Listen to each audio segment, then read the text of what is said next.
Good evening, ladies and gentlemen. Good evening. Good evening. I'm back. I think my sound is a little much better. Much better. But before we start, put a 1 in the chat, ladies and gentlemen. Put a 1 in the chat if you hear sound my voice. We are up late tonight. Because we got some things to get off our chests. They're still over there being messy. That's what I'm going to say. They're still over there being messy. But it's all good. It is all good. So I promise you guys I was going to play the interview of Angie Stone's husband. I promise you that. And we have the video. But before we play the video, I had a special guest who wanted to get on and talk to the people. And I'm going to call them now. I know this might be past their bedtime, but I'm going to call them right now while I got you guys there. Okay, hold on. Let's see if they pick up. Let's see.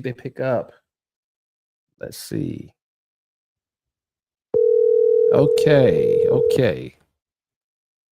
All right. They be going to bed Hello, early. sir. Hey, we are live. Good evening, Dev. Good evening. How are you? No better. I know. It's definitely a shock for a lot of people around the world. And for those who are listening, this is none other than the legendary Deborah Anthony. Deborah, you just got back from South Carolina before the homegoing for Angie Stone. There's so much I'm sure you want to talk about, but I'm sure you can talk about as much as you want. This is your time, and Angie meant a lot to you. I just want you to share with the people how much she meant to you. Yeah, she don't do all that. She'll wake you up 3, 4 o'clock in the morning. I want to tell you about a soap opera or a great ass idea she done popped up with.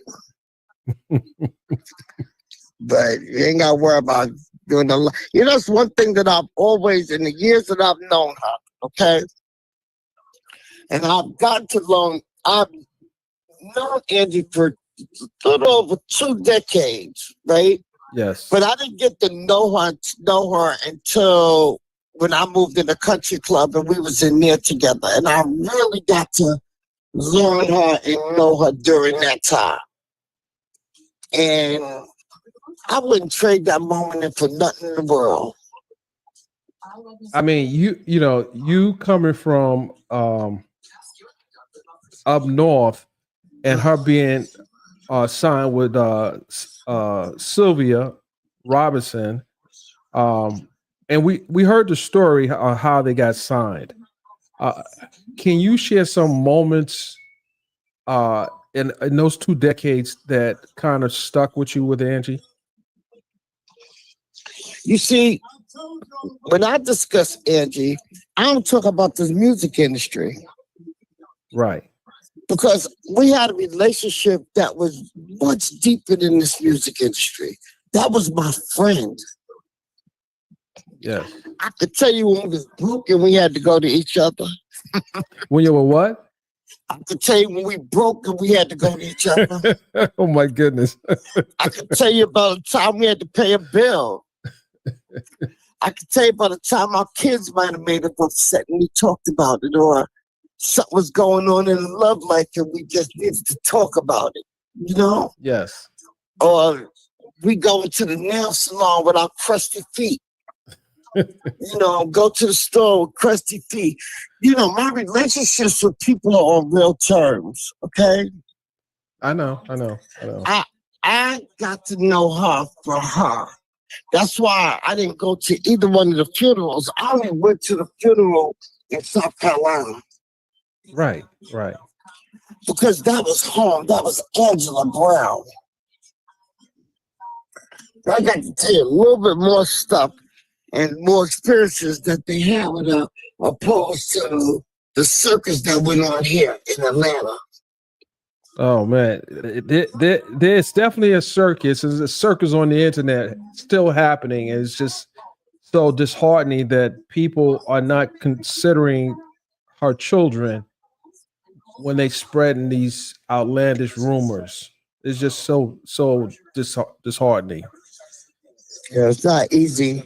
It's not easy at all. And, that's the bad part about this because, at the end of the day, she got 2 kids and grandchildren.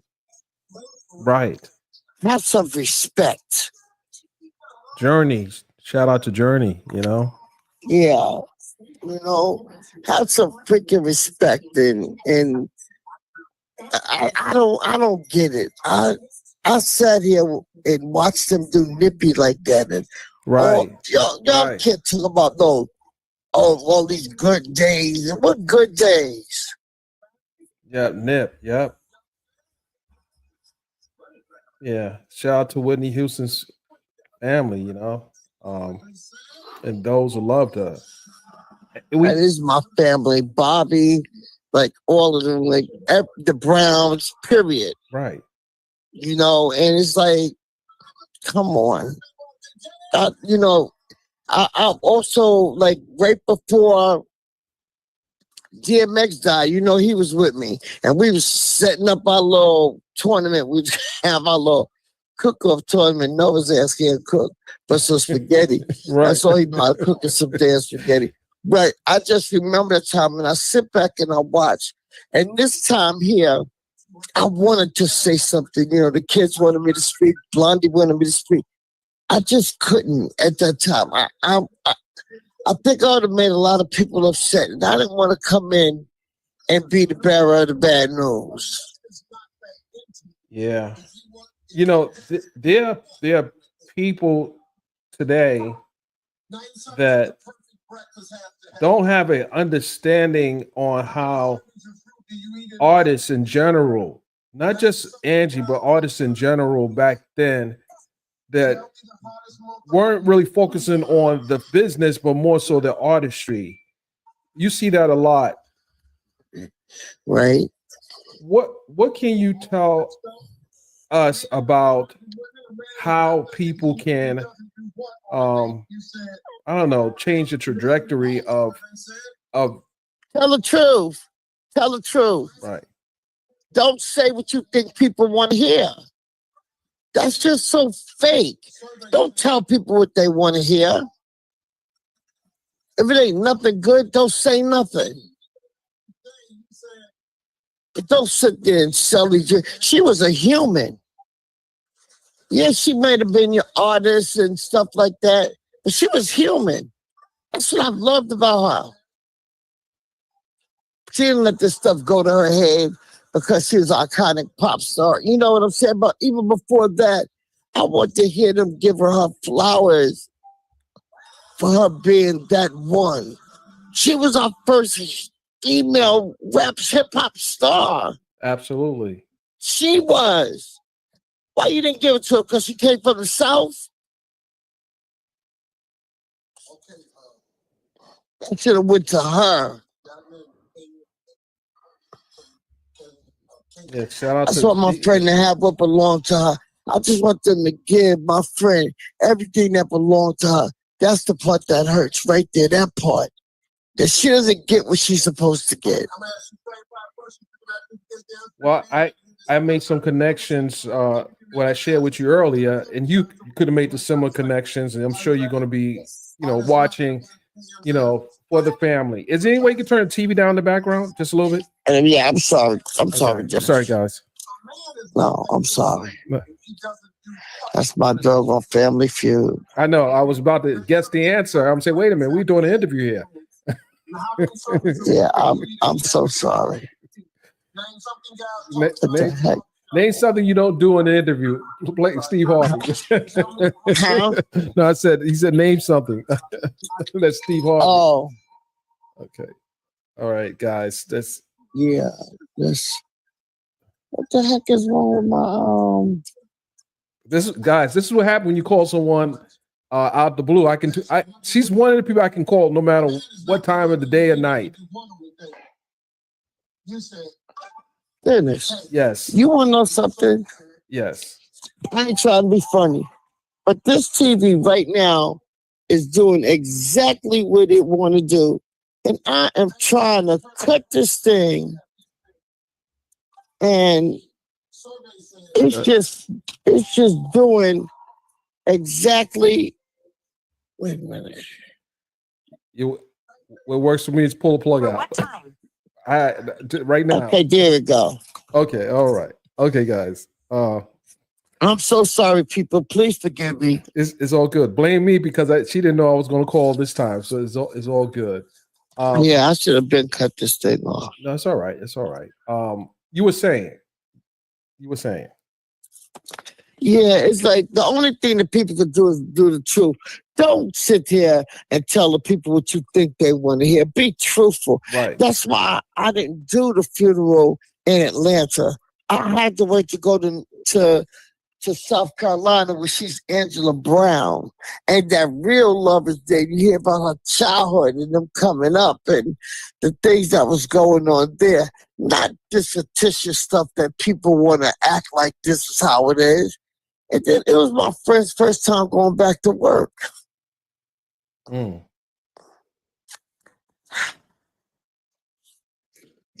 so bad. I can't begin to tell you, those deaths, Hart and Whitney and DMX deaths, it's killed me. It hurts so bad. Yeah, it seems like, and I'm not going to call any, and one thing I'm not going to do is give someone else an opportunity to, use my words for content. I would just say that for all those people that are making money off of Angie's name by way of videos that is not true, I'm going to post Diamond's Cash App on this page. I want to see how many people will actually, true fans of Angie will actually donate to her kids. The true fans of Angie will donate to her kids. That's what I want to see. The true fans, because people say, I'm a fan. And let's get some stuff clear, okay? They're not begging for money. They're not. But there are things in their state that they're going to need money to help carry them through as far as this go.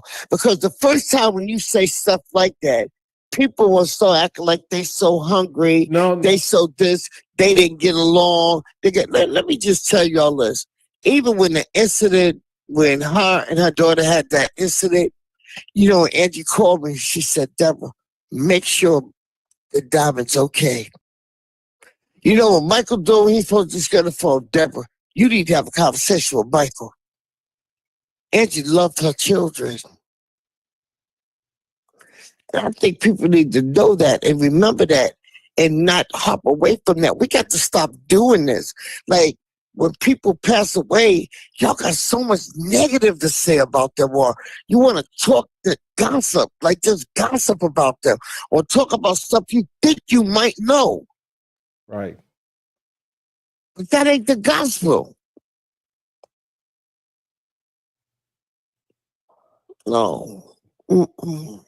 Don't even reach out to people. Just go ahead and just go reckless. Just say anything. Anything.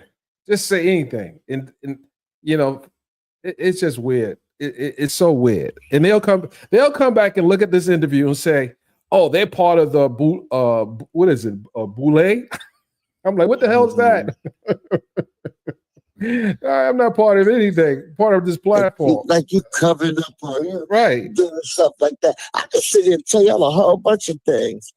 You Yeah. know what I'm saying? We was broke together. There was things we didn't have together at the same time. Just as well as I could tell you that we was going in the store, going to buy Chanel. Who want to hear that? Right. Because that's too real for people. That's real. But it's bullshit. I know what we went through. I know having crust at the bottom, having crusty feet. Yo, I used to crack up. I'll tell Angie, who else walk around with crusty feet but me and you? Hey, listen. When I do my manicure, my pedicures, I tell everybody, cut the lights out. No, I'm just kidding. We have came up and our feet that crusty been in the store with slippers on, looking ghettos all over. We be cracking up. But that's my girl. Ain't nobody gonna tell you. Can't tell me nothing about her. Good, bad, or indifferent. Ain't nothing you can tell. And I know you couldn't have told her nothing about me. And I know she loved me. You know how good that felt? Did it still ask so many people come tell me how much she loved me. And it's like, I want her to know I love her too. And I talked to her the night before. And it's like, I don't believe this. We had plans. We had plans to do some stuff. But they ain't stopping because we're going to do them. Everything we said we're going to do, it's going to still get done. That's right. It's still going to do. And Auntie Debbie's still going to be there with Diamond and with Michael. Because I ain't need Angie to be around them. You know what I'm saying? Mm-hmm. I'll still be around. But to help them get what's supposed to be theirs and not let people just keep taking away from them. Then people sending in bullshit letters. You ain't write no letter. What you sending that garbage in there for? Don't do that to my friend. She deserves better. She deserves so much better. I ain't like the comment they made of, they keep talking about the color of somebody's skin or how somebody look. Angie was beautiful. That's right. She was beautiful. So what y'all talking about? Yeah, people just say anything. I mean, this, social media can be a blessing and a curse. And just, at our age, we just have to just try to leave a legacy that people can really follow. They can really But follow. we're the ones that have to do that. Right. You don't wait for the people to do that. Right. We have to do that. Right. We as the people. That's why you don't know nothing about Black people that invented things. Black women invented locks today. How many people know that? There's a Black woman that invented the locks on your house and the cameras and all that. Right. That's a fact. You think they tell a story? No, because guess why? Black people are going to pick her up? No way. They not. I just beg people, if you ain't got nothing nice to say, don't say nothing. Stop talking about we know Universal owe her money. But stop talking about the kids, how much that hurt them. Why would somebody say something like that?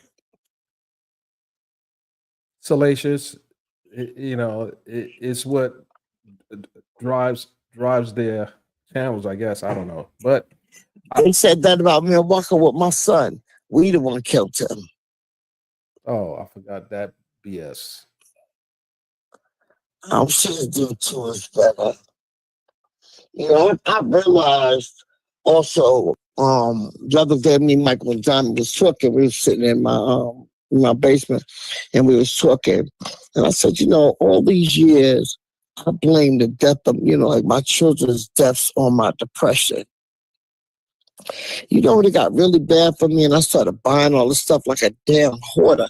Where it really got bad for me, Dennis, it had nothing to do with that. It had to do with the pain that I went through in this industry. Wow. The people that I loved and did things for them, and they came up against me, and they allowed people to come against me, and they never defended me on the lies that people said.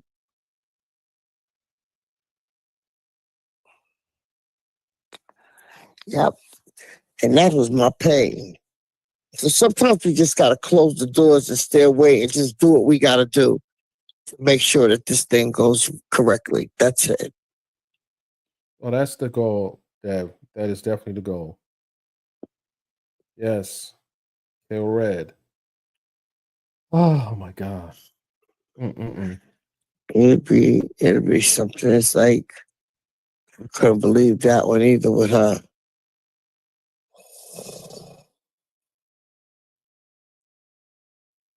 Well, Deb, I want to thank you for uh, giving me some of your time. I know it's your bedtime, and we're going to talk tomorrow. I appreciate you, Dennis, though. Thank you. I love you. Yeah, I love you more. Thank you so much, Dennis. You always been there for us. That's one thing about you. And I'm only discussing this with because you know, factually, I don't do no talking. I know. I know. And I know that she would not have mind me speaking to you. I know that factually. And I know that you're one person that I would have trusted. You know what I'm saying? If somebody had to speak to about me, because I know you're going to be straight. Absolutely. And I really appreciate this. It's like, we're gonna bring some happiness to my friend. That is a fact. That's a fact. Yeah, bring some happiness there. And people Thank said you, Dennis. people said Huh? people said thank you for coming up. Uh, I thank you for coming up, and uh, I'm a phone call. It's nothing for me to call you at 6 in the morning. People don't understand. It was a time when I would call you every day, right? Yes, I remember when you called me when they was trying to come down on me Oh yeah, and absolutely. put them stories up. Let me tell you something. I will always be indebted to you because you're not one of these people that like gossip and like to spread people stuff on people's name and try to make $1 off of a person's name. Not That's built, not who you are. not built like that. And if anyone could do it, I'm taking secrets to my grave. How about that? Yeah. Okay. To my grave. I know a lot of stuff. She know a lot about me that she's now gonna carry to her grave. That's right. That's right. Like a lot. And hers will remain a secret with me. I That's would right. never ever put her stuff out. But the one secret that I want to be out there is for her children to know she loved them unconditionally, regardless of what happened with them, regardless of whatever went on, what happened to anything. First thing she said, when that incident happened, Deb, you make sure Diamond is okay. So there's nobody that can tell me anything. When things go on, she tell me. Michael don't be right. She calls me on that phone. There's nothing you can tell me about her. Nothing. But I just hope everybody just keep her and her kids lifted in prayer. That's it. Keep them there. And Dennis, thank you so much. Thank, Thank you. thank you, Deb. Thank you for coming All on. right, honey. Love All you. right. All right. All Bye right. bye. Love you too. Good night. Good night. Good night. Wow, guys, I'm gonna play uh Angie's husband's interview for you right now. I'm gonna need a moment. I'm gonna need a moment. I'm gonna play the video, and you guys can enjoy this for right now. Because it's a dog eat dog world. And people will take advantage of you if you let them. And that's what happens. And I heard she made a statement about the industry, but everybody has that same story because if you're in that industry, it happens. And you got to be good at your business. That's all. What is something you want people to remember about Angie that some of the things she used to say to you that kind of still sticks in your mind today? Wow. I mean, I can't really put my mind on one thing that she's ever said to me that stuck out to me. You know, she got my beautiful child. That's it. You know what I mean? And we were babies when we had a baby. And if you got babies, you know what I'm talking about. So that was Absolutely. it. So I mean, she did her thing, and I'm proud of her. You know what I mean? The world is proud of her. She did her thing. You know what I mean? Unfortunately, she left too soon. You know what I mean? But everybody's got their time, and God wanted her, and she's home. And my Bible says to be absent from the body is to be present with the Lord. So I know she's good, and that's it. What is your favorite Angie song?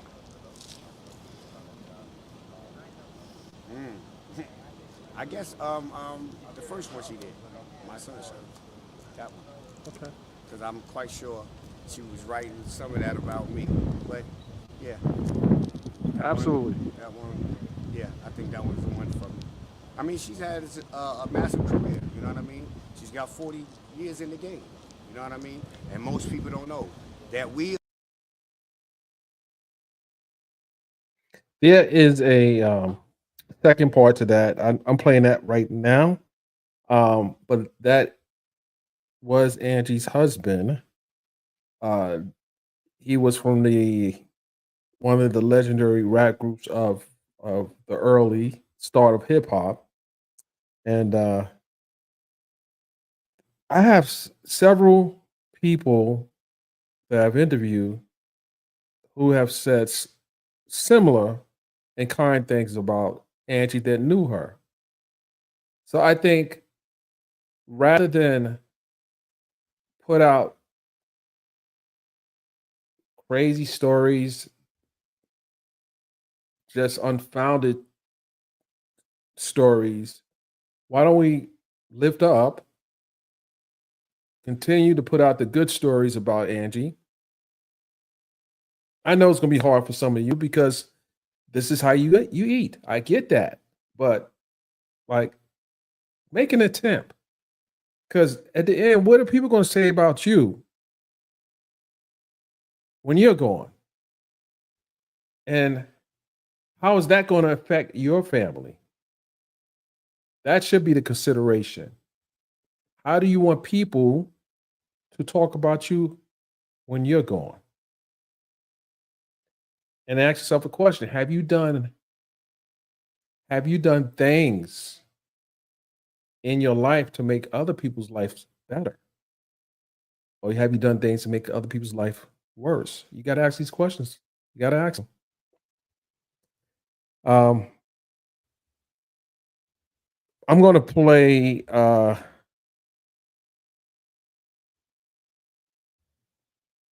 Or maybe I'll not play that tonight.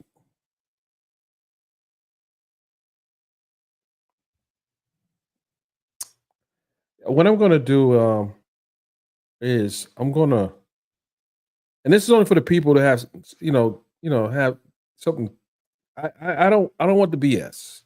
I just want people to come up and share with me some of the good things you remember about Angie. If you actually knew her, or even if there was a song that inspired you or made you feel a certain way. I'm curious to know about that. I'm curious to know about that. We're not here for the mess. We're not here for the mess. We're not here for the BS. So I just dropped the link here.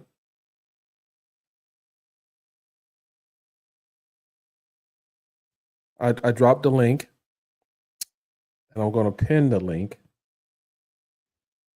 and you can click on the link. When I used to do my quiet storm, and before I forget, let me post. Let me make another phone call. Let me make another phone call. Hold on. Let me see if she's up. Let me see if she's up. Let's see if she's up. Hold on. Let me see if I can call someone else. You guys think it's too late? I don't know. It might be too late. I won't make that call. I could. I ain't gonna make that call tonight. Okay, let me post. And Deb's right. They're not asking The family's not asking for, like, I don't want people to think that I'm posting their Cash App. I'm not posting mine. I'm posting their Cash App. I'm gonna post Diamond's Cash App right now.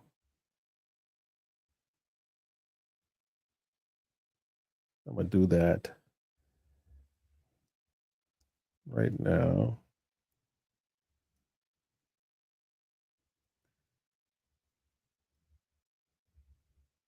You can send it, to Diamond. She has a daughter, Journey. And she has a brother, Michael. But I'm posting Diamonds right now.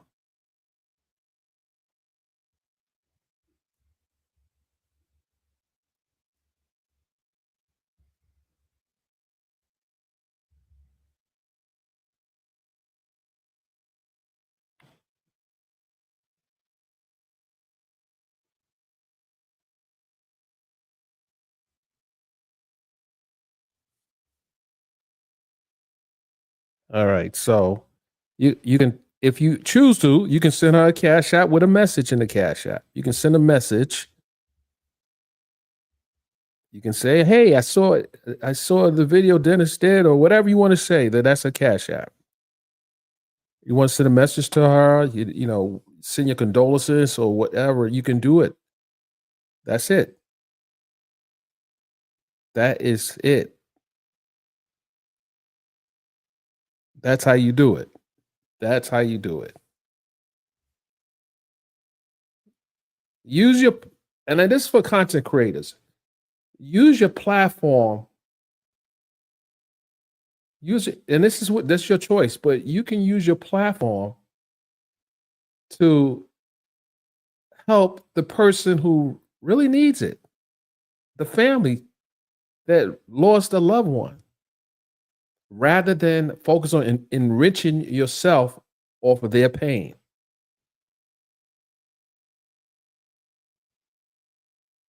Try it out. Try it out. So that's the Cash App.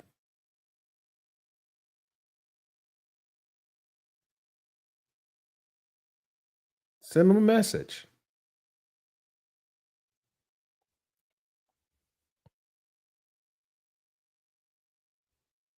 Send her a message. That's how you, with everyone, listen, I've seen people getting super chats and everything for mess. How about use that Cash App and send the family, the ones that deserve it, a little kindness will go a long way. Our true fans will do that. Our true fans will do that.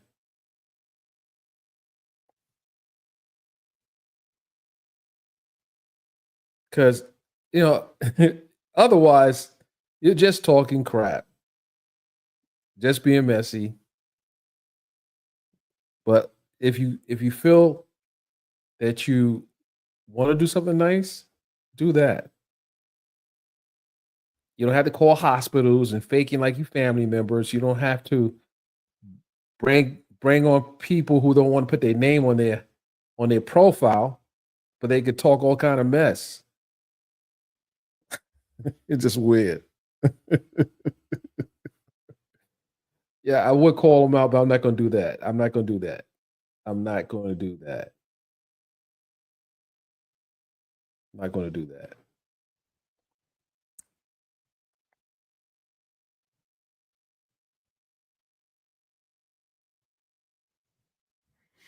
All right, guys. So all right. So I dropped the link. If you want to come up. Oh, I just had the link there. Did I pin the link? Oh, I lost my link. Okay. What are you guys doing tonight? Jerome Street, what's good? What's good, Jerome?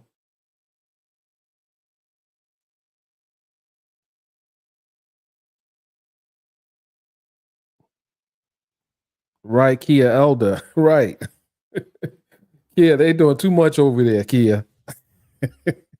I just make it laugh. Oh, I want to say something else. Before I forget this. There's a picture that I know that the family is going to. Someone's got a picture on their platform. Um, I heard they were sent this. They were sent the screenshot, and if you're posting a picture that you weren't authorized to take,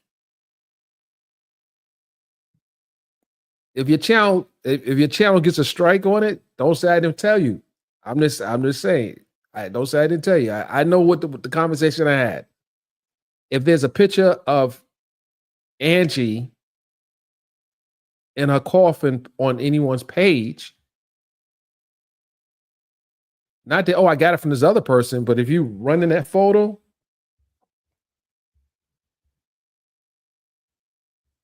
they have lawyers now. They have lawyers now.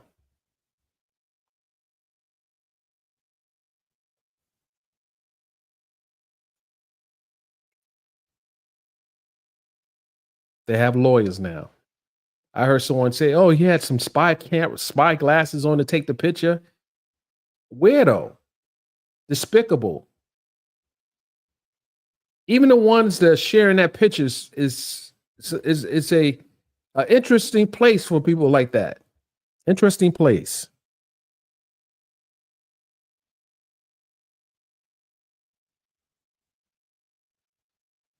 There's an interesting place.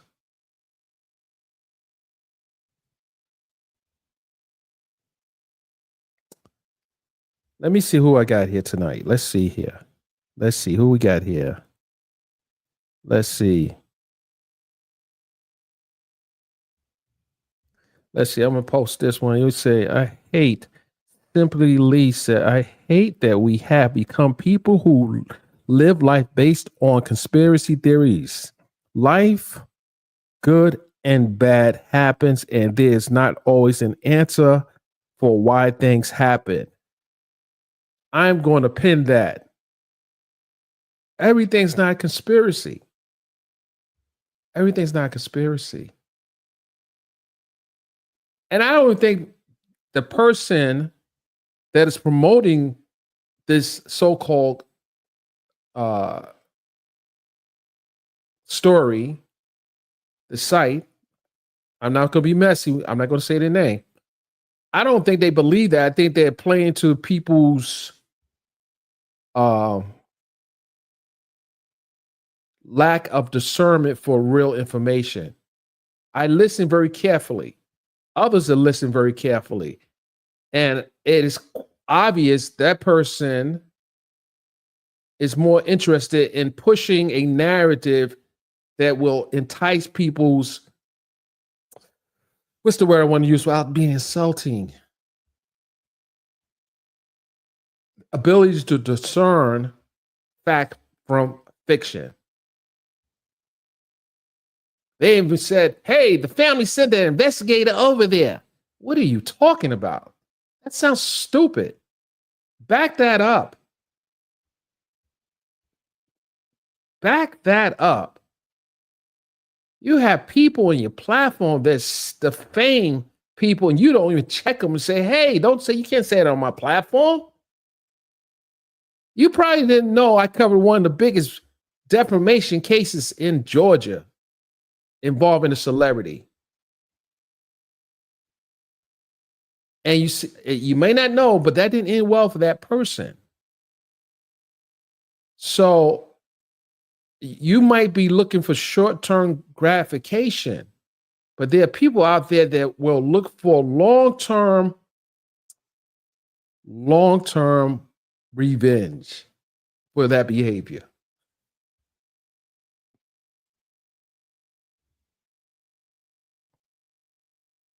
And they see you. They see you. You don't think they see you. They see you. But I like that post by Simply Lee. I like that post. I like that. Susan, that post, that comment, I like it. It's pretty dope.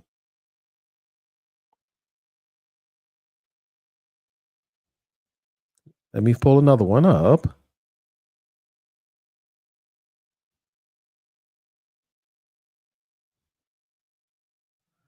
Let's see here.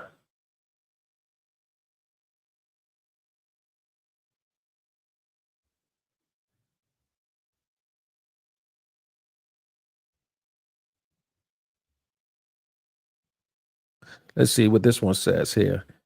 I've gotten to so many debates out of defense, checking folks. I'm assuming you meant that for the family, and Angie stole my rap sister. Indeed, these false narratives about the beginning of the genre. Yes. Yeah, the people, the same, listen, the same people out there talking. Like this one character, I don't know the guy from a Can of Paint.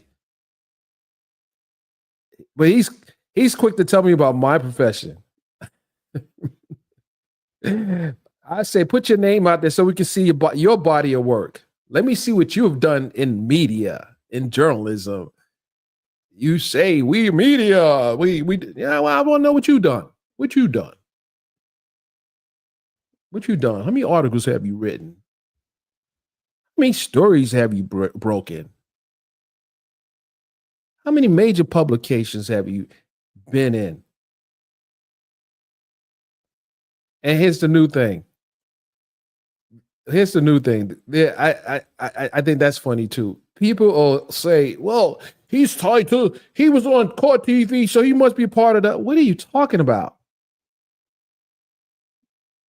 The brands don't bring you on unless they feel that you're a credible source.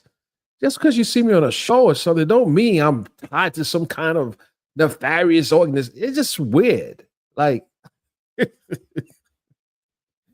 he must be no.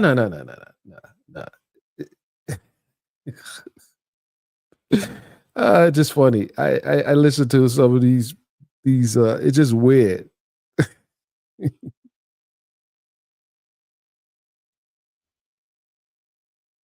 Right. You know what I'm talking about. Like, listen, I don't know the guy. But I do visit Hawaii. I don't know, but I do visit Hawaii. I don't know the guy. But say your name. Listen, people know my name. He's like, y'all can sue me. I don't care. Dude, who's going to sue? That's not your name. Say your name. Listen. Say it with your chest. Say it with your chest. Say it with your chest. Say it with your chest. Stop playing games with the people. You're too old for that. Just stop it. Stop it. If you want it, listen, you can send your bio to news@hiphopinquirer.com. News@hiphopinquirer.com. And I'll send mine. How about that?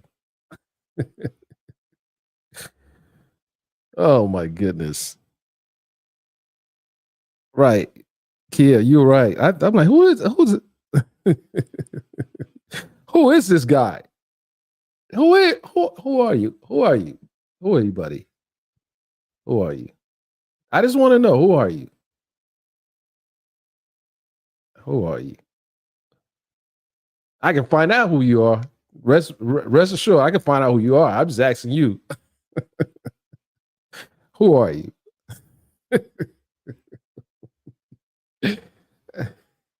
I'm like, it's so funny sometimes. I said, listen, I dropped the link. You can come over here. Come on over here. Come over here this side. You want to talk to me? Come on over here. Because you're scared. You ain't going to come over here. Because I control the buttons over here. You're not going to come over here. One journalist to a maybe journalist? I don't know. Sir, come on over here. Come on over here. You stop hanging out with the ladies. Come on over here and talk to the men. Come on. Come on.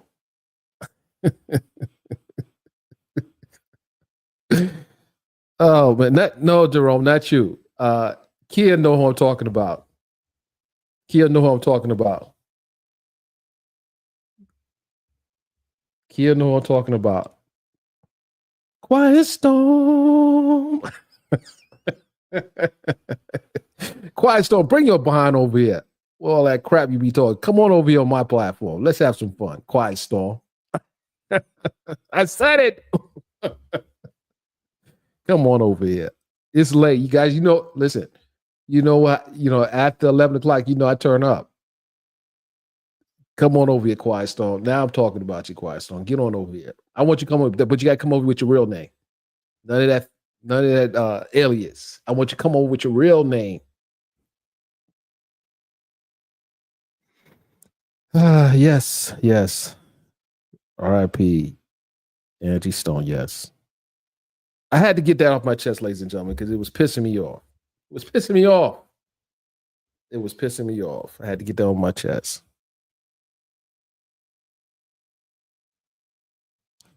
That's right. WBLS. Yes.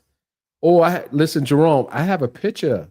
I have a picture. I'm going to show you how far I go back. You said WBLS. WBLS, New York Station, W107.5. Wasn't it 107? Is that the call letters? Is that the call letter? But WBLS. I'm going to post a picture I took with none other than the chief rocker, Frankie Crocker. Yes. Rest in peace to Frankie Crocker. Anyone who knows Frankie Crocker, put a 1 in the chat. Would know of Frankie Crocker. Put a 1 in the chat. A real radio vet. A legend. Google him. Frankie Crocker. Chief rocker Frankie Crocker. I'm going to get the photo. Hold on. That's right. You those who know. Chief rocker Frankie Crocker. Man, I need to let's see here.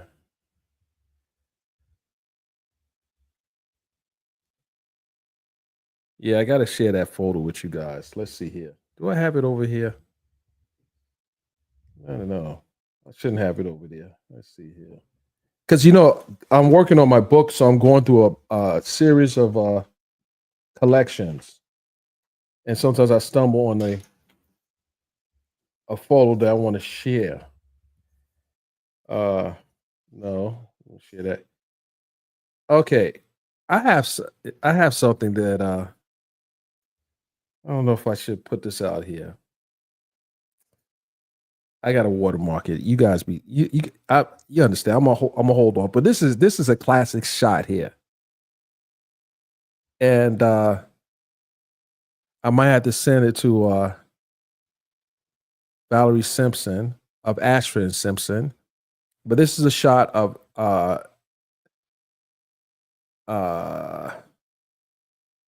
Nick Ashford and Valerie Simpson with the minister Louis Farrakhan. And I took this picture. And so many memories from this day. So many memories of New York.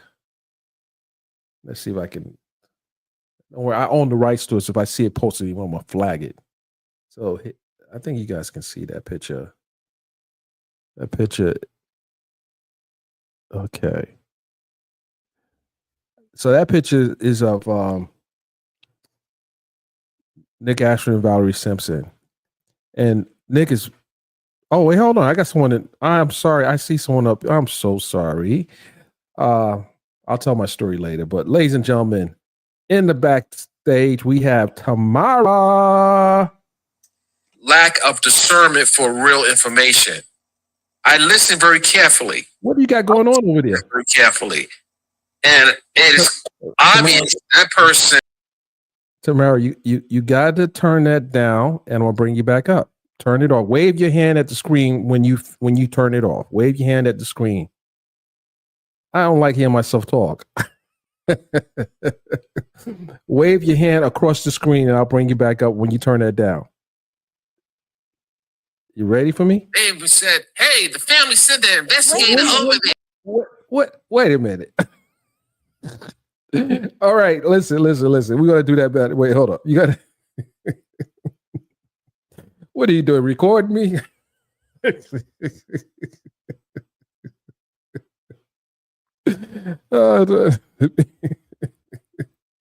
Okay. So as I was telling my story, that has so many memories because Nick and Valerie lived in New York City, in Manhattan, and I'm not doxing them, but there was a place I used to go to in the city, um, on 72nd Street, 72nd, 73rd, and it was a papaya place. Anyone from New York know about the Papaya King that's legendary in Manhattan? The Papaya King. Anyone from New York would know what I'm talking about. It was on the west side, and there was a train station, if I recall, on 72nd Street. That when you come upstairs, the Papaya King was right there. This is for my New Yorkers. If you remember that, you know what I'm talking about. So I used to see them in the area. I used to work in the area as a young teen.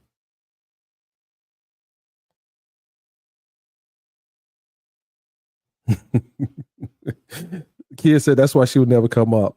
I'm gonna drop the link again, but listen, don't have everything playing in the background. How am I playing in your background like that? What you got going on over there? What you got going on over there? You know what I think it is? You might be watching me on your TV, and your TV got a delay.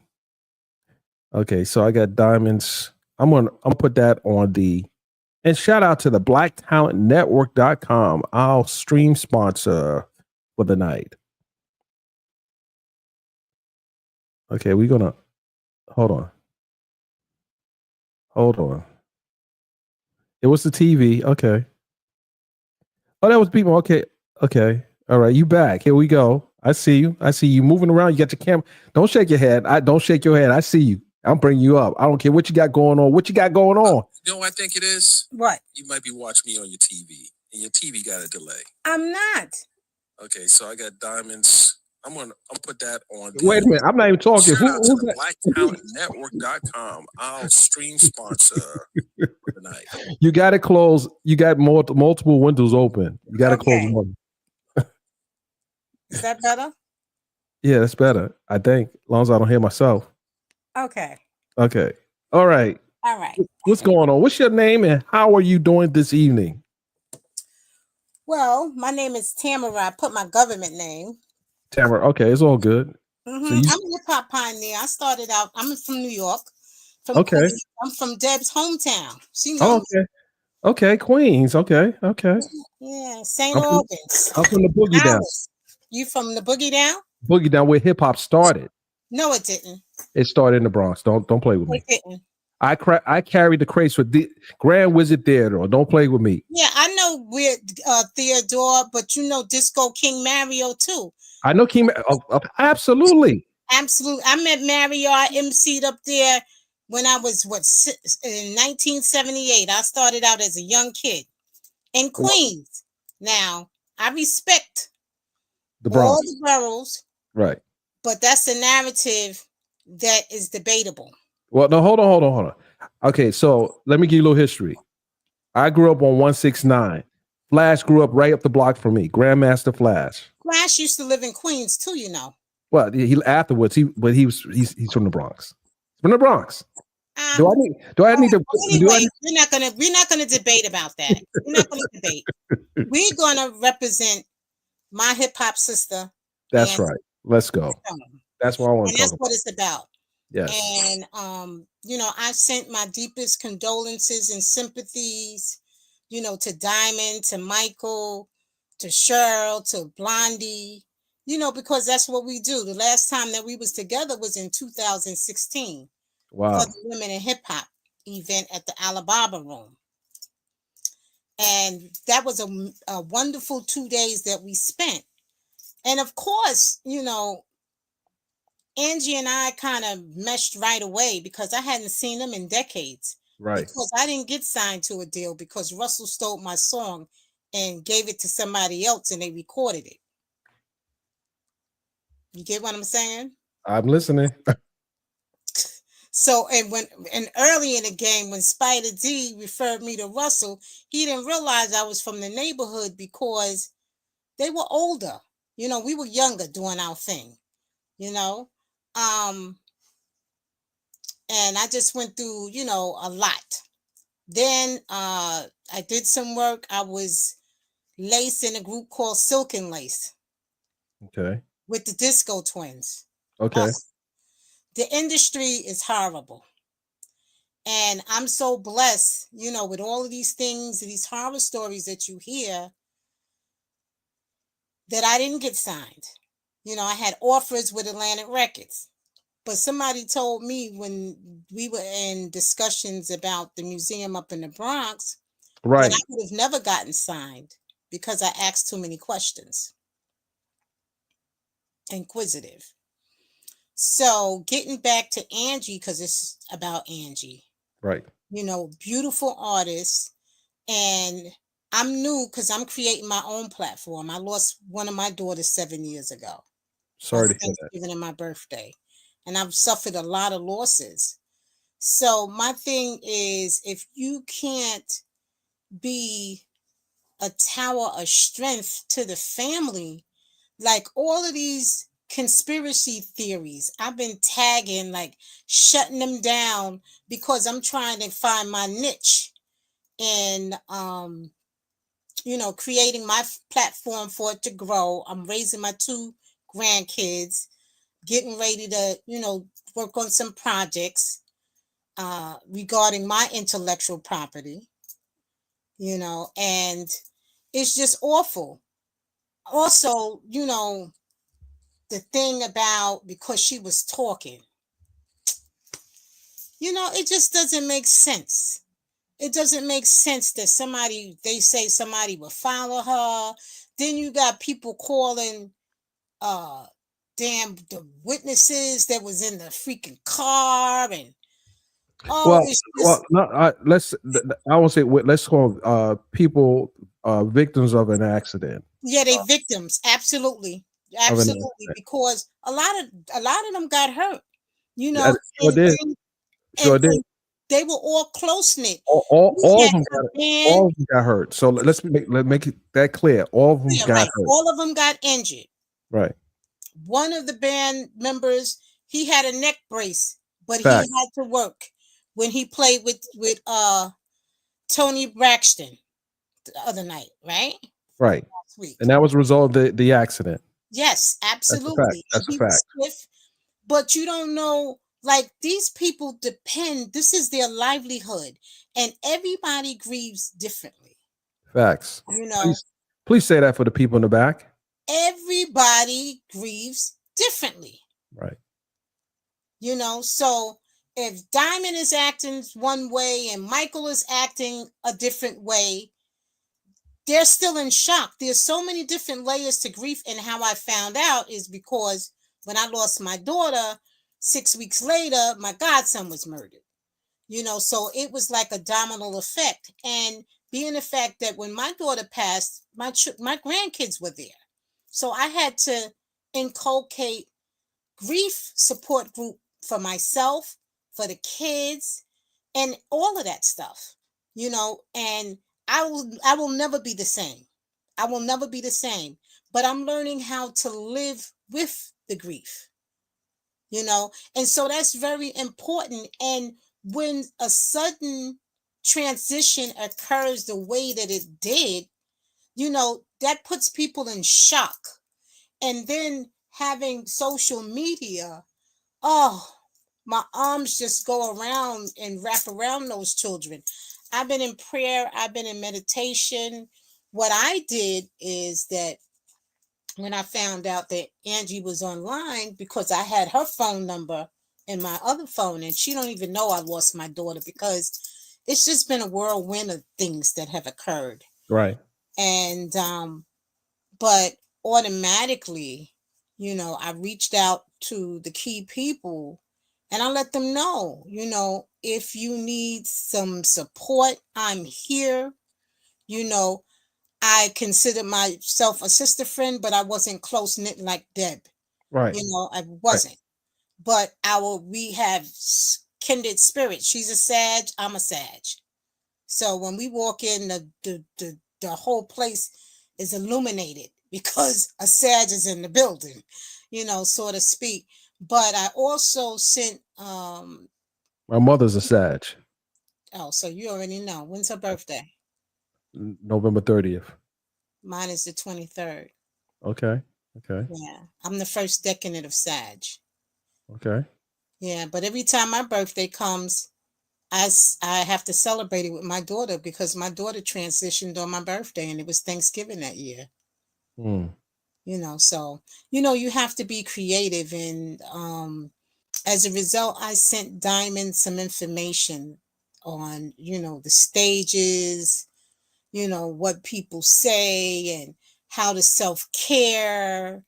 And before I go on a tangent with that, I wanted to say that in South Carolina, what people don't understand, she's not begging for money. Right.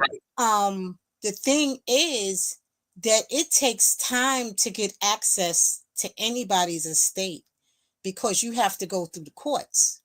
That's I right. lost one of my aunts back in October, and my uncle is down there in Columbia, South Carolina. And one of my cousins, grew up around Angie and them family. He's overseas somewhere doing some private contracting work. But anyway, my uncle had to set up a whole LLC and all of this other stuff just to get the money transferred out of my aunt's bank account. And he was married to her. Even with my daughter's estate, it took me a while to become an administrator and all of those things. Yeah, that's a process in itself. Yes, it is. It's a tedious process. And then you dealing with the grief too on top of that. And then you got people saying, just awful things. And I've been letting people have it. I really have. Because it's like family to me.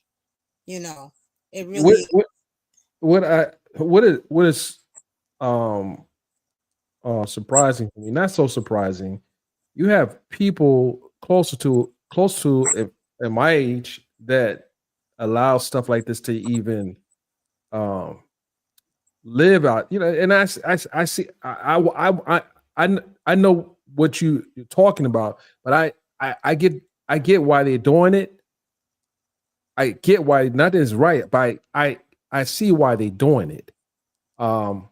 Because I listen to other people on that platform talk, and I'm like, well, are you going to check that person? Or are you going to say, no, no, no? You just let people just keep on putting stuff out there. No, it doesn't make any sense. Or you just don't have any ability to discern what is being said. It's you just let people just say anything. I don't know what it is, but it is. And what gets me is that there's no consequential thinking. There's no empathy. There's no sympathy for her children and grandkids. Hold on a second. Is this the one and only April Love? Because I know one April Love. I don't know if this is the same one, but please let me know if this is you. But I do know April Love. If that is the April Love. The same thing, April. I had to because I have anxiety. Ever since I lost my daughter and all of the other stuff that went along with it, it just made me so anxious. And my grandchildren were saying, Nama, why are you so sad? Because, on that magnitude in who Angie was, she was so down to earth. And she was a realist, like myself. So real. Yeah. I mean, if I can share, I was at a movie premiere, and we were sitting in the front of this movie premiere. You have something playing in the background because it's kind of getting feedback. But I was at a movie premiere. Oh yeah, my laptop is on. I closed. Yeah, so I was at a movie premiere. I sat next to her, and we just started talking. And she just started talking about it was. I don't want to go into what we were talking about, but she just started talking about that subject matter, and she was really passionate about it. And then she didn't know that she was talking about I was part of that subject. And I said, well, Angie, I am that person. She laughed and said, oh, okay. Okay, now that okay. I said, well, let me tell you, Angie, this is how it really went down. But she said, Dennis, well, so I didn't know your side of the story, but now I know, and now I meet you and everything. Yeah, so it was, and I I had recorded because I was there. I won't tell you the movie premiere, but I was there for one of my business partners. And from that point on, I knew she was just beautiful people because she quickly, said, "Hey, listen, we all could be wrong," and something to that effect. But she was definitely real. And I don't know if I even shared the picture, but if you go to my social media, um, the picture there. And let me say something I never told. I don't think I told many people. Or maybe I did tell. But 2 weeks before she passed, I attended my other friend's passing, uh, Yolanda Haley, and her husband is Manny Haley, and they have the franchise True to the Game and Dutch, Angel, a bunch of movies that they produce. So I posted her picture, Yolanda's picture, on my social media, and Angie was alive. So when she passed, I went to look for a picture of Angie on my that I took. And would you believe the next picture in my gallery was Yolanda, and the next picture was Angie in my photo gallery? Wow. Freaked me out. I could not believe this. When Yeah. I scrolled to find a picture of her, the same picture I posted of Yolanda, right the next picture in my gallery, and I have over 20,000 pictures. The Right. next picture was Angie's. Yeah, I had to dig. I have pictures in my other phone that I have to upload because, like I said, I'm working on some projects. Because I have to get kind of creative. And getting out my little funk. And my daughter was a musical genius. So I finally got my studio together and I have some intellectual property. So yeah. So I made sure I have to reactivate my BMI account because Okay. I have Okay. some publishing that I need to upload and make sure that my business is in order. And, So and that's so important. yeah, Angie tried to sound the alarm while she was alive. There are a lot of people who don't have their businesses in order, and right. people think just old people should do that, but people are dying at young ages. Like they don't think about death at that young age, but Exactly. Like my daughter passed at 30 years old. oh She my had a goodness. massive heart attack Mm-mm-mm. and she refused to listen to me. And even the thing about the issues with Diamond, I've been on YouTube on these channels. Yeah, mostly on the channels because they're not doing it too much on my Facebook page or anything like that. Not even on Instagram, it's YouTube.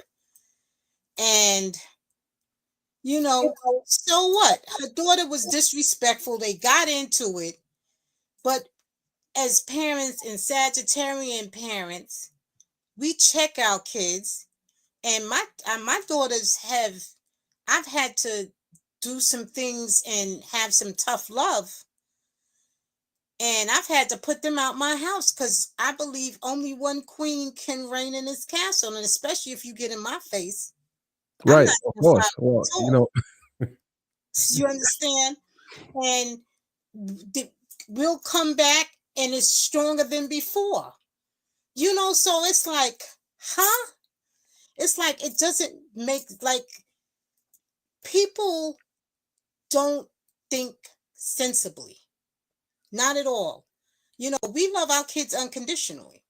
right, And sometimes they have to go to the school of hard knocks. But absolutely. if I'm working every day and I'm the breadwinner and I've had to raise my children as a single parent, had to purchase my own home, know what it's like to not have a home, know what it's like to drag the oldest one into studios trying to get a deal just to, go through the nonsense that the business has and just say, nope, I got to do something different. It's just ridiculous because my daughter contended with mental illness. And it was triggered like from where we lived at, you know, that was just a nightmare. A nightmare. You know that stuff that be going on in the industry, how to pee stuff and all of that. You know, that's what happened with me. I'm a survivor. I was the only pioneer that was protesting at the hip hop museum, and also I was on the cover of Rolling Stone. The Layla Wills. That's who I am. You know, Okay. because it's about the children. Absolutely. You know, I don't care, boy, girl, whatever. It's about the children. And you know, as a result, my daughter went through some changes until I got us the hell up out of here. You know? Mm-hmm. So, but my daughter would never let me live it down. You know, she started acting up, oppositional defiant disorder, and all of that. The bottom line, she had borderline personality and dysthymia depression. And she grew up and it got worse. And then once she started mixing with the other chemicals, forget about it. Right. So, you know, Just agitate the situation. it certainly does. It elevates it. And then I had these two, she was with my grandkids. Both of them have special needs and their needs differ. So it was like a cocktail for disaster. But still in all, you know, I had to be there for my daughter and loved her in spite of herself. But people had all of these things to say because she would go off some days and I would have to shut her down. And if she needed something, I'm running to the rescue. People had their own opinion, but that hurt of losing my child. You know, and just like, even though losing a child and losing a parent is different, the loss is a loss.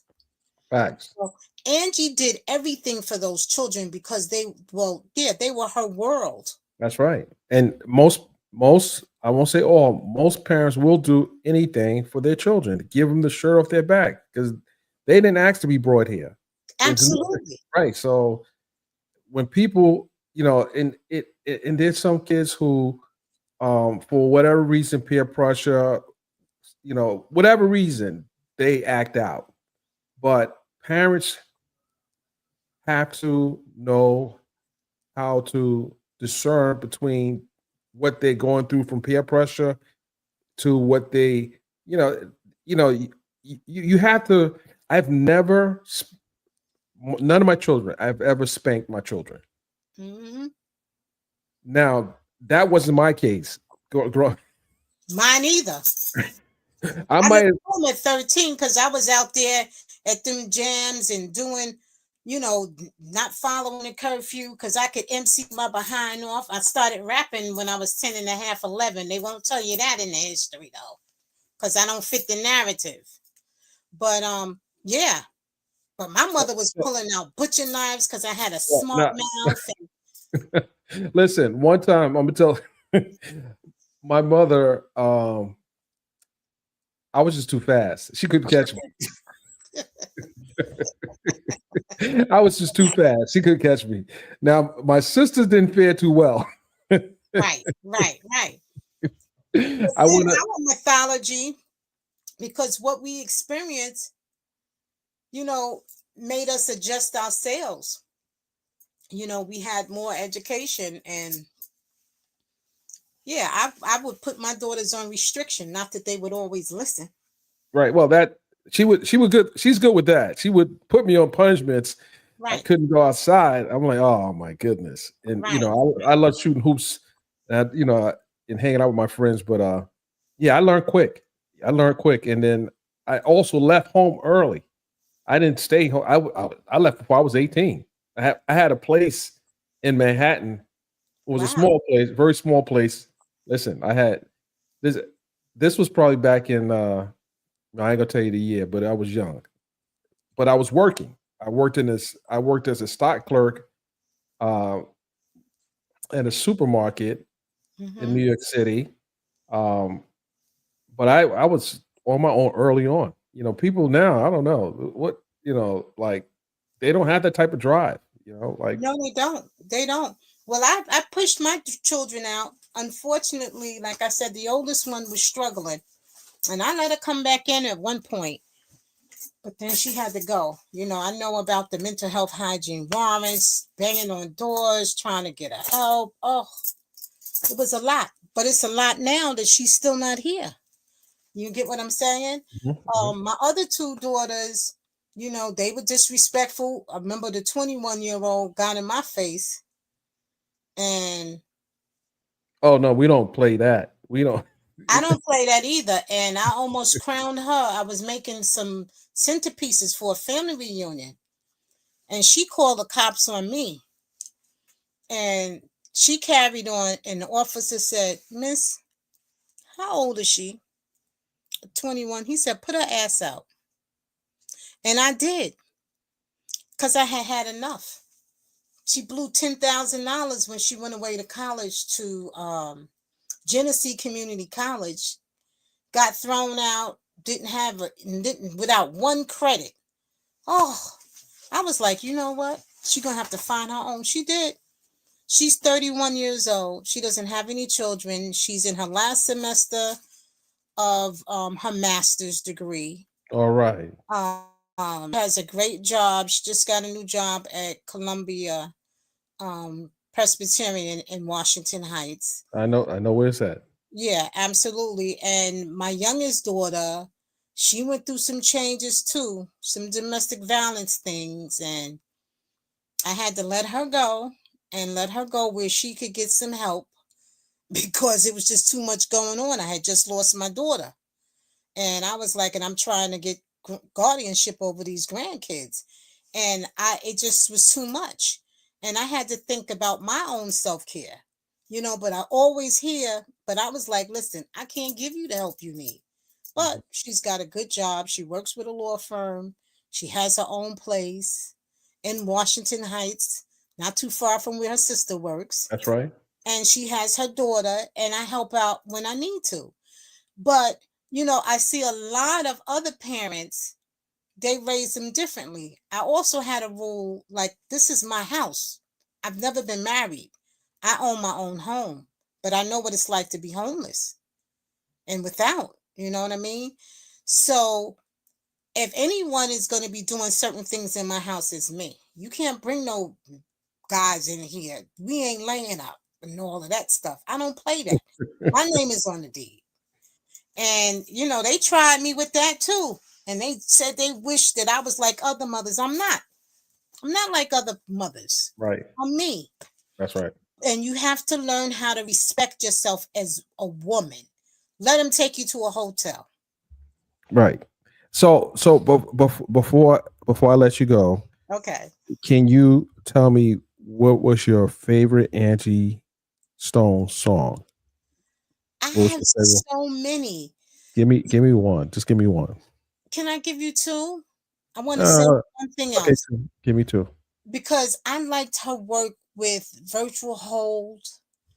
I loved the chemistry that D'Angelo and her had. You get what I'm saying? And what's the favorite one? I love Sequence. Okay. Everybody is like redundant with the Sunshine. Mhm. Um, can I say a virtual Hold movie song? Yeah. Virtual Hold. Hmm. One of my favorites. Everything is my favorite, but one of them that I like because it's got like a jazz vibe to it is Pray. Pray. Okay. Someone just said something I just saw. And um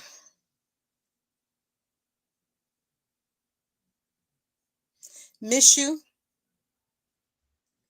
All right. anymore. That's good. That's Yeah, good. that's it. Yep, that's it. All right, Well, well, thank you for having me. I want to thank you for coming up. I want to make room for someone else. Uh, Absolutely. it's been beautiful. Thank you for sharing your story. glad Yeah. kids on the right track, and that's a beautiful thing. And I'm gonna continue to defend and be like a surrogate auntie to Diamond and Michael. And I'm gonna still defend them no matter what on these YouTube streets, wherever possible. Because that's what we do. It's a community, it's a village. So peace and love. Peace and love, Queen. Thank you very much for coming up. Okay. See, that was very courageous. She came up. She came up. She pulled up. That was beautiful. I saw April Love. April, you still there? April, are you still there? It's only one April Love that I know of. Hold a second. No, what's April just said? April just said, hold on. Let's see here.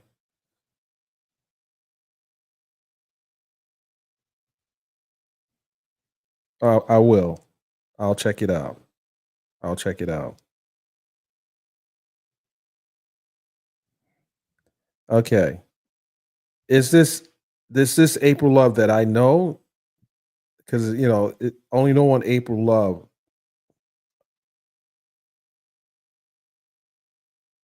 Okay. Okay. Well, April traveled, so I don't know. This is the April Love that I know. That's the question. Is this the April Love that I know personally?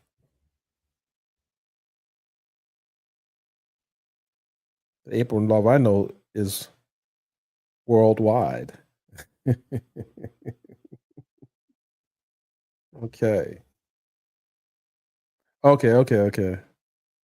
There's two. Okay. All right. Because there's the other one's celebrity publicists too. So, all right, good. Whew, I'm like, April, what you doing up in here? What you doing up in here?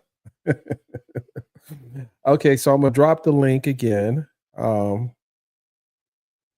had to make sure now. I had to make sure because I have people just hit me up. I was on your channel. Were you under alias? Okay, I'm gonna drop the link again. That was pretty good. Who else wants to share their story? This is the time. This is the time. All right, click that right there.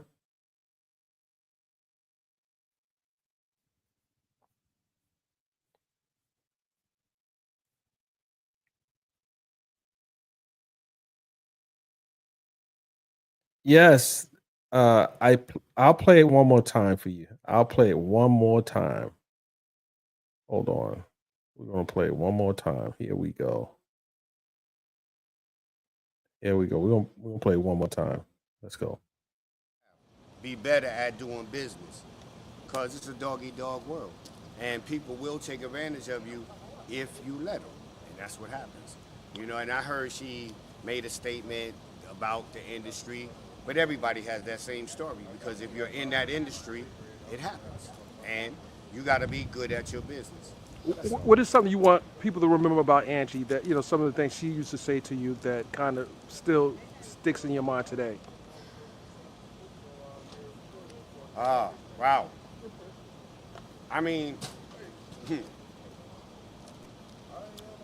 I can't really put my mind on one thing that she's ever said to me that stuck out to me. You know, she got my beautiful child. That's it. You know what I mean? And we were babies when we had a baby. Shout And out to you got Diamond. babies, you know what I'm talking about. So that was Absolutely. it. So I mean, she did her thing, and I'm proud of her. You know what I mean? The world is proud of her. She did her thing. You know what I mean? Unfortunately, she left too soon.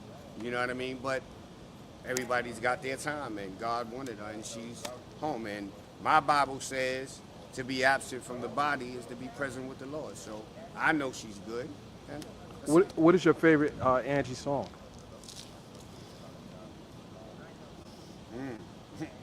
I guess the first one she did, My Sunshine, that one. Okay. Because I'm quite sure she was writing some of that about me. But yeah. Absolutely. That one, yeah, I think that one's the one for me. I mean, she's had a massive career. You know what I mean? She's got 40 years in the game. You know what I mean? And most people don't know that we.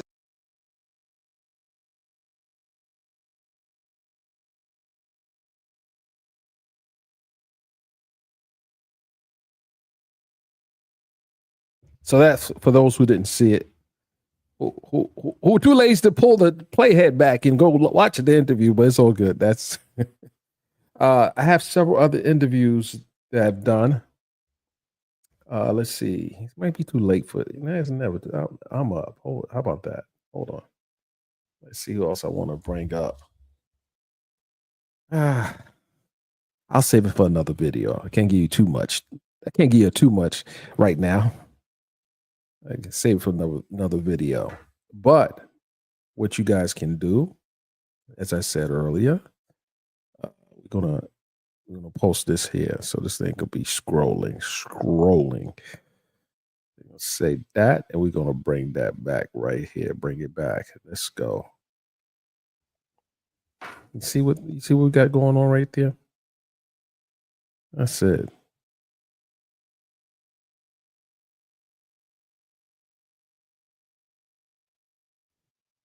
Oh, V Lenore. My V Lenore. Where's V? V, get on up here. That's this woman, boy. She's so special. She don't even know. She's so special. Where V at? Thank you, V. Thank you. Yeah, listen. You guys said, "Hey, why? Where you been at?" If you guys know, if you knew what I had going on right now, you wouldn't even understand. You wouldn't understand. I mean, it'd be nice if I can just be on YouTube day and night, but I would feel that I'm not getting the work done. I would feel, and I love you too, V. I love you too. I would feel that I'm not getting the work that I need to get done. When I tell you,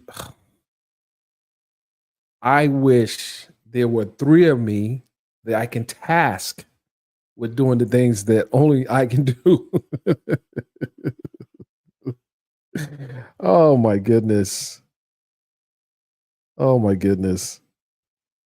But I do have some other interviews that I've done, and I had to be very careful in trying to do these interviews because they were just people who were grieving, and you got to be very, very considerate of that. Some went on the record, some didn't want to go on the record. They shared information, but they didn't want to go on the record because they kind of want the children to take the lead. But the children is not talking right now. They're not talking right now. They're grieving right now. While some content creators think that they should come, like it was so weird for me to hear certain content creators said they need to talk to the people.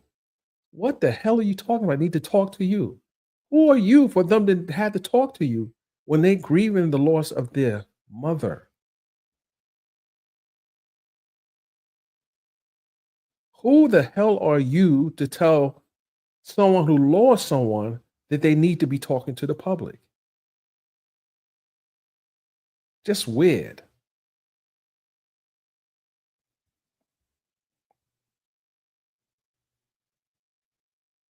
Just weird.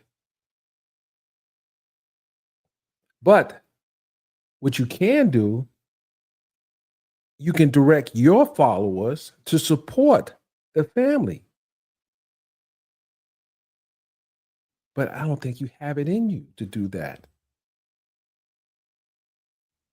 I don't think you have it in you.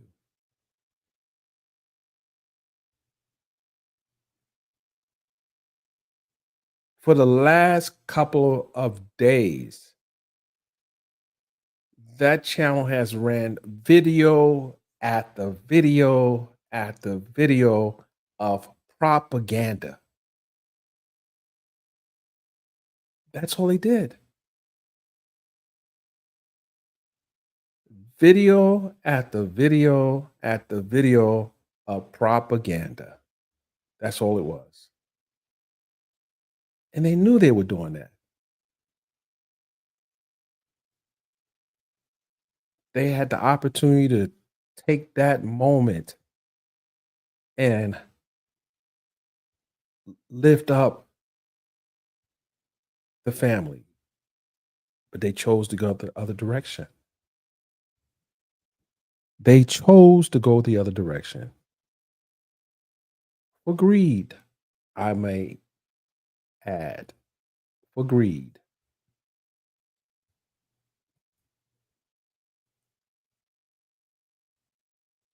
It was greed. Correct me if I'm wrong and send the family a donation. Correct me if I'm wrong. Because if your audience are true fans of the family, show the love and support to the family. Not run conspiracy theories. This. They doing this. Oh, what do you think this? Do you believe? Oh, what's she in? What are you talking about? What are you talking about?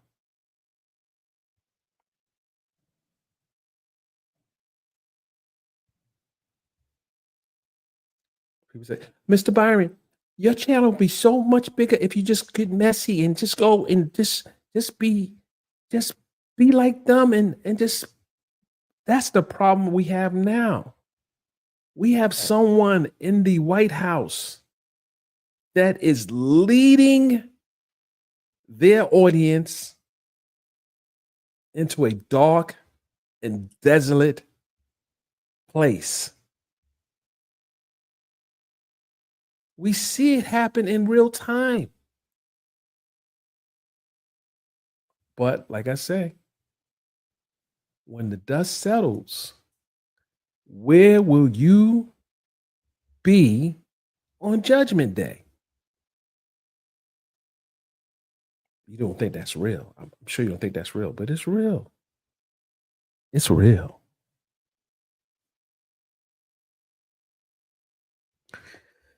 But I'm not going to preach to you. I'm not going to do that.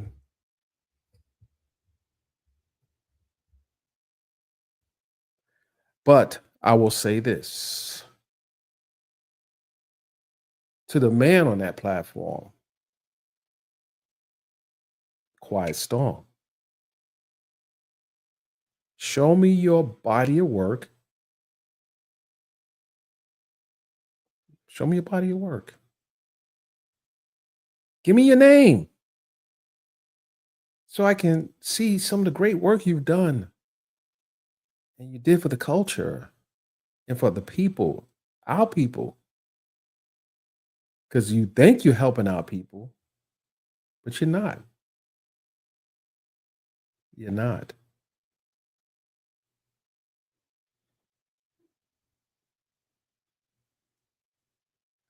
Man to man.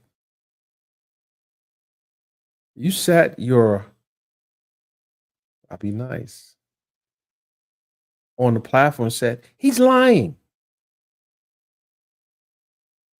He said that. Now I challenge you to a debate. Sir, I challenge you to a debate on my platform.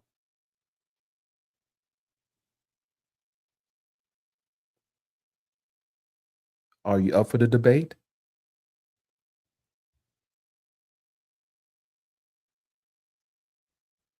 I just called you out, sir. I challenge you to a debate.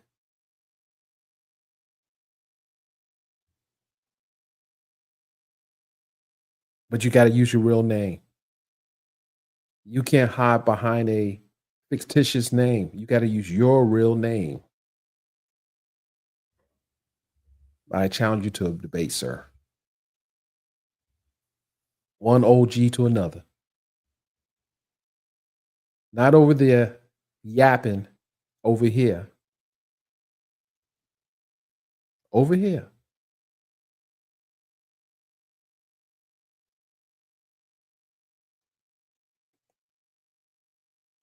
I want you to come over here.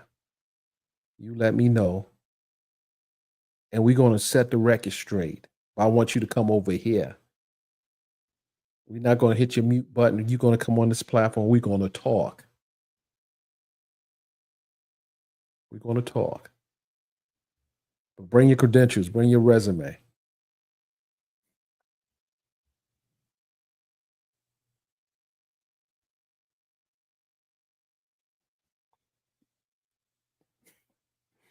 Right. You have an opportunity to talk facts with me. You go over there and be talking crap. Whatever you want to do, we can do it. If I did not hate a long plane ride, it's a 10-hour flight from where I come from to get to where you are. We could debate on the beach. We could debate anywhere. We could debate anywhere. Oh my goodness. But you got to use your real name. That's the only thing. You can't be here Googling my name saying, oh yeah, he's he's tied to this. He's tied to this. Yeah, I think I'll send you 100 links. I'll send you 200 links. Do you need more links? You need more articles? But don't ever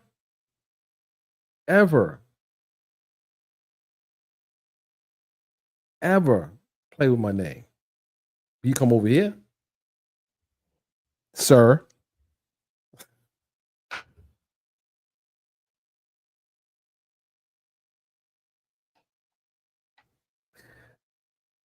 I had time tonight. I'm not going to, listen. I mean, I'm an equal opportunity dragger. I will drag you if I had to.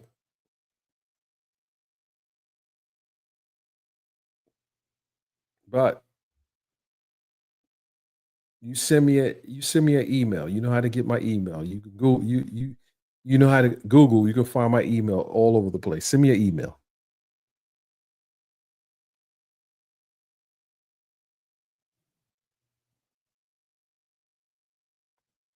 No, I haven't, Charlie. Let me say this. Let me say this.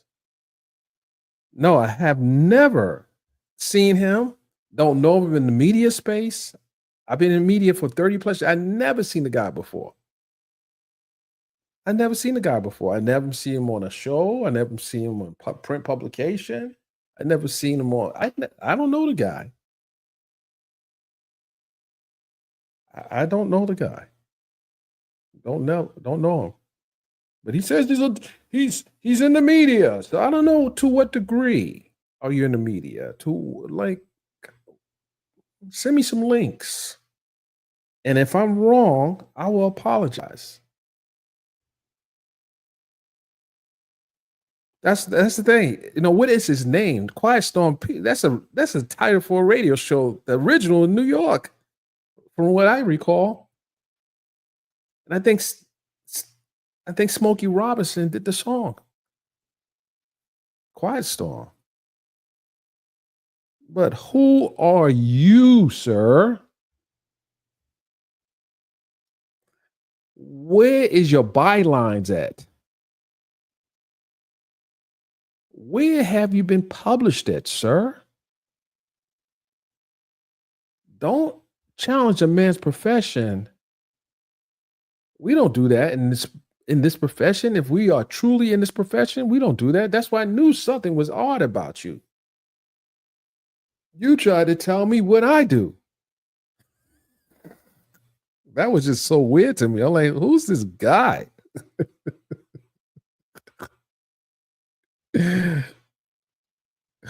Okay, you have to go. Okay, all right. How did you get? Okay, right. Yeah. And of course, I met Smokey Robinson. I met Smokey Robinson too. He's the original Quiet Storm.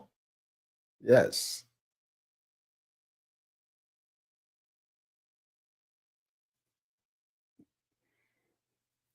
Yes. And then you talked about Johnny Cochran.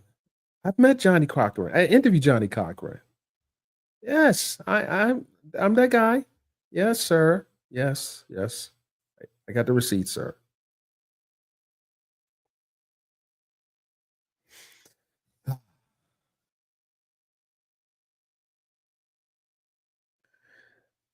Shout out to Glenn Dawkins. Yes, Glenn. Yes, yes, yes. Sometimes you have to pop out and show out. Sometimes you have to do that. You have to do that. And I don't listen. There are people that have these YouTube channels that do very good work. They do very good work. And I take my hats off to those who do very good, honest, legitimate work. They do that. They're not scared to put their name out there. They're not scared to say who they are, what they've done. You know, they're not scared to do that. Or even if they didn't do anything, they are learning. They are learning. They are learning and they are teaching.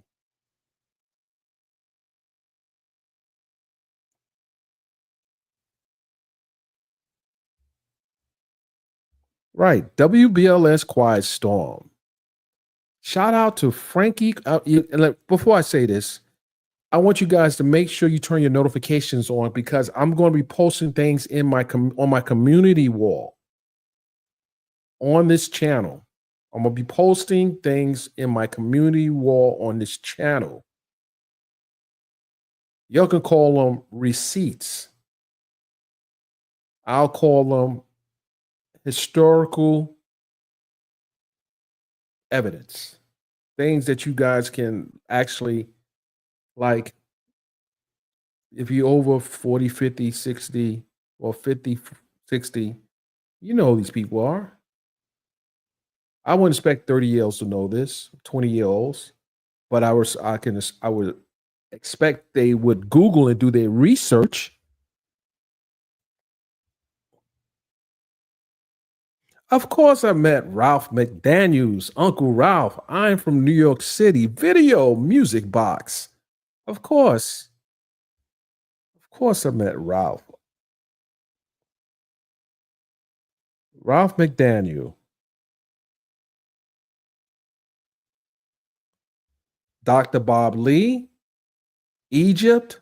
I remember when Egypt, she's now here in Georgia, but when she got her job in New York City, when Dr. Bob Lee got his job on WBLS and Kiss FM, these are the veterans in radio that I remember. Black radio, New York City, WBLS, and 98.7. It's 98.7 Kiss FM. And this is before Red Alert got on the radio. I mean, we go way back. Wolfman Jack. Shout out to Wolfman Jack. But it's very important for me to tell my story, not you to try to tell my story. Very important.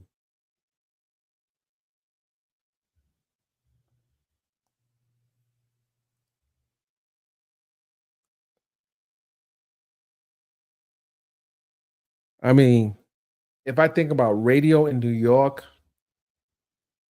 or radio in Atlanta, Jerry Smoking B, younger guy compared to the old heads. But Frankie Crocker was probably one of the most known, respected radio personalities before Wendy.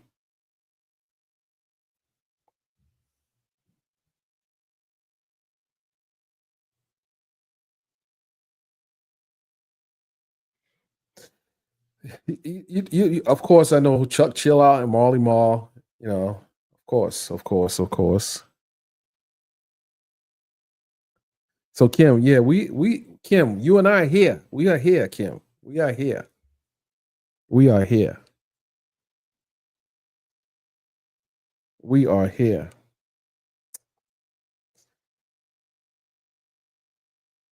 But I'm gonna post some stuff to my community wall. I'm gonna do that. 'Cause you never know.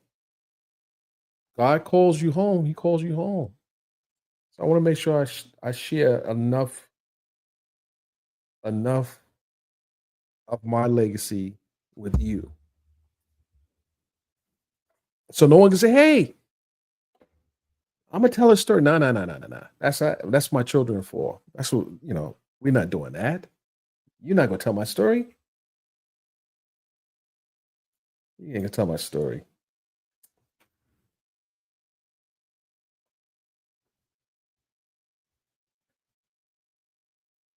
I want to share another picture.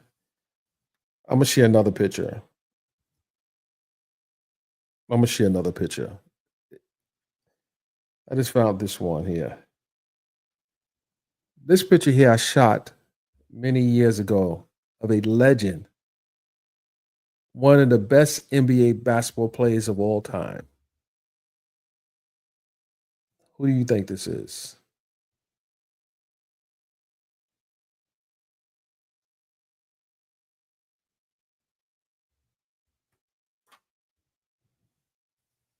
Michael Jordan. You see how young you looked in that shot? That's access. So I've shot Michael, Kobe, Magic. I've shot Michael Jordan, Kobe Bryant, and Magic Johnson. And these are all my favorite players. Kobe came later, but Magic was my number one. Jordan was number two, and Kobe was my number three. And at the time, I never thought that I would have the opportunity to shoot these basketball legends. And I shot other basketball legends, but these are the three that stood out for me.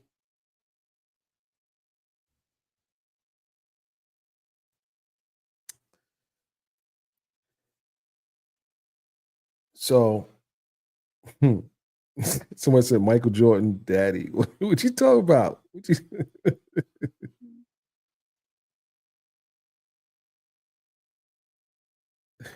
Oh yeah. Oh my goodness. Oh my goodness. Jerome. I don't know. God just put me in the right places. He put me in the right places. He's put me in the right places. Sometimes I'm in these spaces and I'm like, how did I get here? And when I take the shot, it don't really dawn on me until later on. I get back, like I shot Magic Johnson, Magic, excuse me, Michael Jordan, film camera, not digital, film. That's big because you don't know what you got until you get to the lab. With the digital cameras, you can preview and say, okay, that's what I want. This I'm gonna shoot this. But when you shoot film, it's totally different. You don't know what you have until you get into the lab and you get you develop the negative, and then you know what you have. So it's a big difference. But if you know your camera, you know your settings, you know your ISO, you know your f-stop, you know that shot's gonna come out. That's why you're a sharpshooter because you make sure all your settings are just right and you take the shot. Take the shot.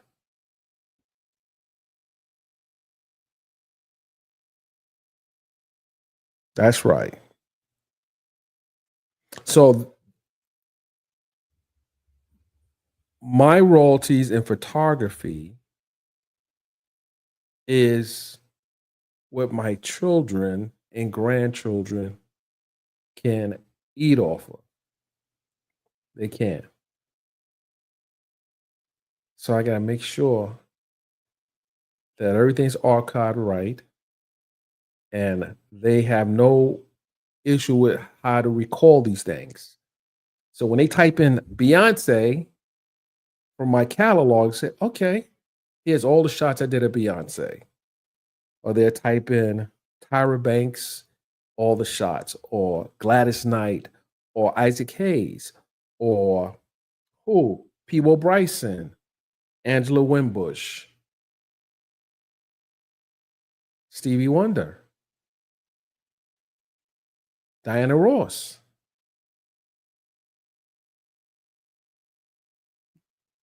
I want to make sure they are able to pull it up digitally. Digitally. Just pull it up. My dad has that shot. That's my dad's shot.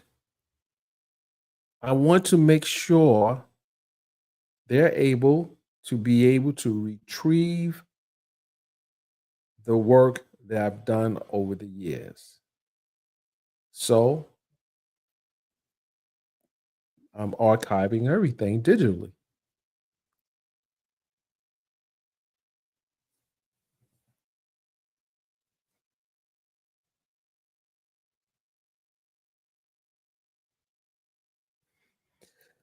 Email the name.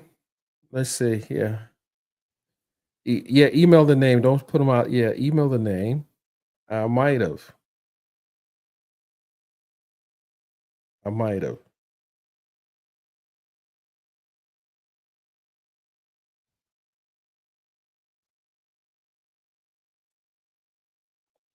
The other thing, when sometimes I've taken pictures, like for example, I posted a picture of Nicki Minaj when she wasn't even a big artist. She wasn't really a known artist. And I literally, when I shot the picture, I wasn't, I shot the picture because, not because she was in the picture, it was because my guy, Bow Legged Lou from Full Force, was in the picture. And Kim Osorio, who was the editor for a publication I was with, Source Magazine. Nikki happened to be in the shot, and Safari and someone else, but they weren't the people I was shooting it for. But then when I looked at the archive, I was looking at one of the discs, because I used to, when I go to the lab, I'll tell them to put it on disc and give me a contact sheet, and I'll take the negatives and I'll if I need to make a print off the negative, and I'll make a print off the negative. So luckily with the technology we have now, and I have one of the top scanners for negatives. When I scanned the negative and I looked at it and I sent it to Kim, I said, Kim, who's that person in the picture? Said, Dennis, that's Nicki Minaj. I said, but it was Kim's birthday party. Kim, oh, sorry, you guys Google her name. And I sent it to her. It was like, wow. She said, Dennis, where were we at? It was your birthday party. Because I found the picture of the cake in my collection. And it was a happy birthday to Kim Osorio. So Nikki and Nikki and Bolega Lou and others came to celebrate Kim's birthday. And I was the only guy there taking the shots, which was crazy. And I have history with Bolega Lou, B Fine, and the whole crew, because I toured with UTFO. You guys don't know what that is. You probably say he toured with people from outer space. No, UTFO was a rap group back in the day. I toured with them closely with Dr. Ice. Dr. Ice and I were very, very close. Kango and I became close over the years. And Mixmaster Ice, educated rapper who passed on. And they were signed to a record label called Select Records. And Steve Salem was the president of Select Records at the time. And back then, they were probably one of the hottest rap groups. You Google them. Just Google rap group UTFO.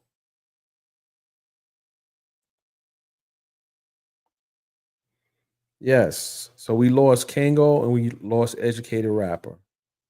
Both of them.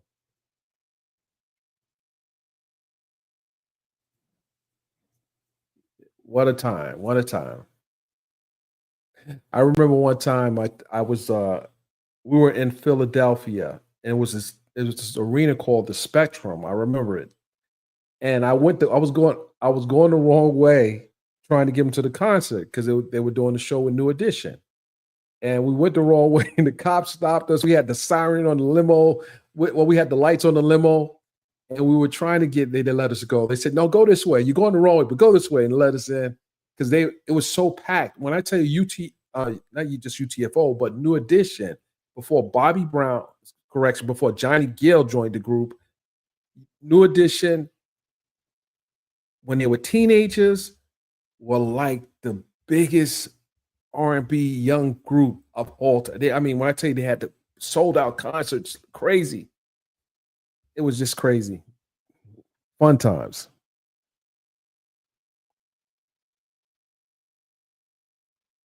Fun times. Fun times. Whew.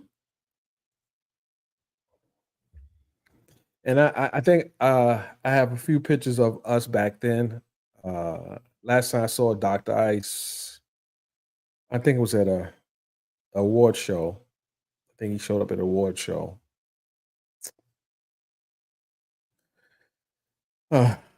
Freddie Reeves, that's his name, Freddie Reeves.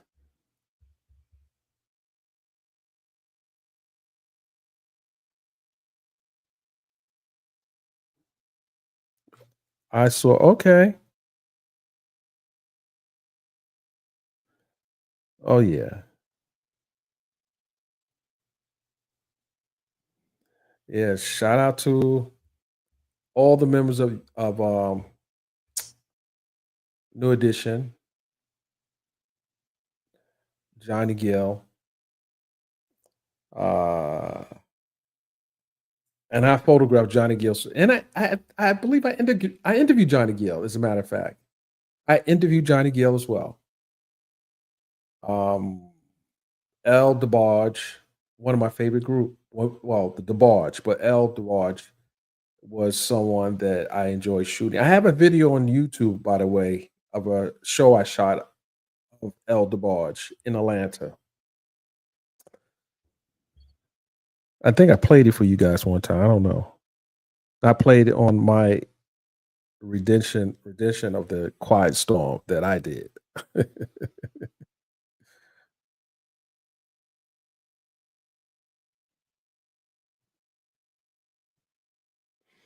Hip hop started in the Bronx.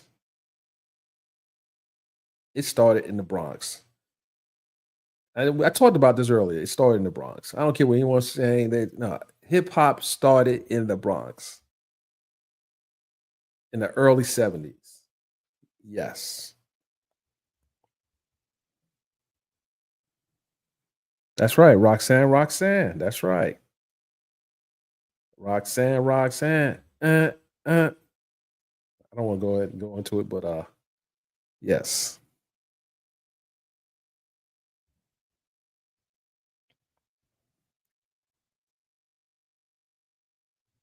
That's right. Hip hop started in the Bronx. I don't care what you're talking about. Hip hop started in the Bronx. So I'm so protective of my Bronx rappers. KRS-One, Grandmaster Flash, Grandmaster Cass, Grand Wizard Theodore, Cool Herc, MC Shan, but they were not from the Bronx. I want to say MC Shan was from either Queens or Long Island.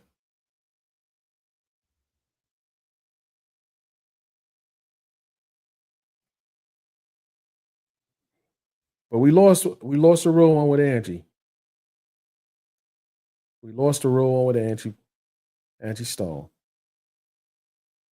Angie B back then as well. Queens, okay. All right, guys. I appreciate you coming in, but we're going to call it an evening, ladies and gentlemen. I hope you guys enjoyed the show. I really appreciate you coming in and staying here. And we're gonna chat. Remember, I said turn your notifications on. Make sure you are on the Check out the community wall. We're going to be posting more images there. I really appreciate you guys. I really do. Okay, so Charles, let me answer that question because people always ask me that question. And let me say this. Did I always have a love and talent for photography and journalism? So let me give you a little history.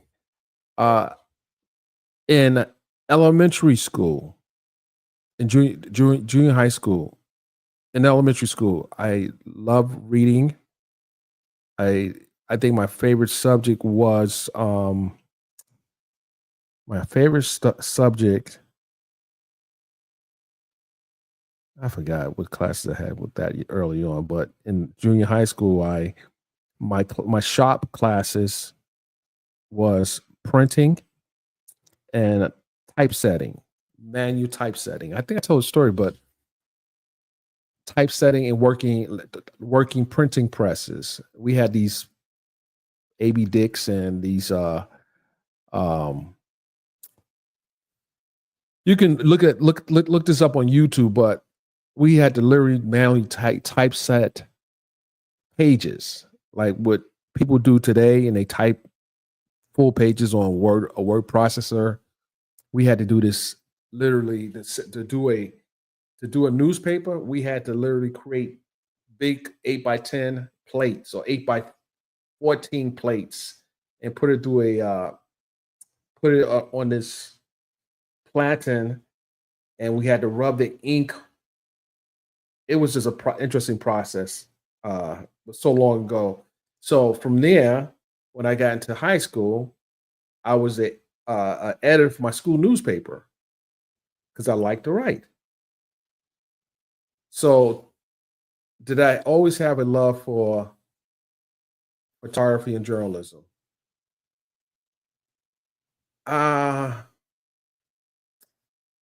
Yes and no. Because initially I started in accounting, but then I was bored at some point, and I went into something that I felt would give me access to the business of entertainment. And I took a picture, and I sold the picture, and I realized I could make money. I took a picture with a Polaroid camera. I think that's the first time I made money with a shot. You remember the pictures that used to shoot out the camera and you had to shake it so it can dry so you can get your image? So I sold one of those pictures, and it was at a concert. I was on tour with New Edition and UTFO. So I sold the picture, and I was able to figure a way where I can be in spaces where I can take the pictures, and then that led to telling stories behind the pictures, photojournalism. So I would submit the pictures with a caption of what was happening in that shot, and then I took that to the next level, and I started writing. So I hope I answered your question. Yeah.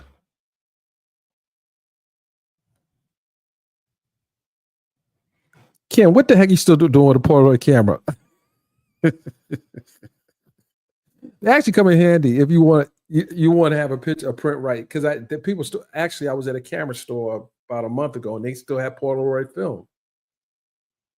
I mean, I think you would get like 8 shots out of it, maybe 10. I think about 8 shots out of it.